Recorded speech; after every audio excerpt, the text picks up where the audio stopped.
BNP গুরুত্বপূর্ণ সাংবিধানিক ইস্যুতে নোট অফ ডিসেন্ট দিয়েছে, ওই দায়ভার তো সেটা নেবে না বিএনপি।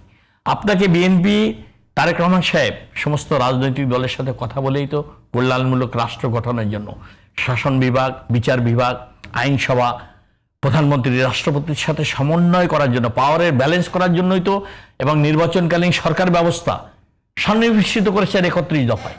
আজকে কিন্তু গতানুগতিক রাজনীতির পক্ষে আসে নাই। জুলাই বিপ্লবের পর 17 বছর আন্দোলনের পর আজকের কিন্তু এই ঐক্যমত্য কমিশন অনেকগুলো গুরুত্বপূর্ণ কমিশন করে সুপারিশ করেছে সরকারের কাছে।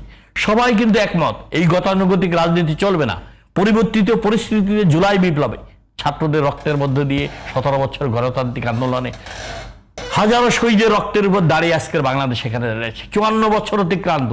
আমরা আর কত মানুষ জীবন দিবে গণতন্ত্র, মানুষের অধিকার, ন্যায় বিচার অন্য রাজনৈতিক দল কত দিবে? আর এটাই তো শেষ সুযোগ আসছে আমাদের। 72 সালে একটা সুযোগ আসছে, 90 সালে আসছে, এই একটা সুযোগ আসছে রাষ্ট্র ব্যবস্থাকে পুনর্গঠন করে, সংস্কার করে মানুষের অধিকার, জনগণের সার্বভৌম ক্ষমতা ফিরিয়ে দিতে হবে।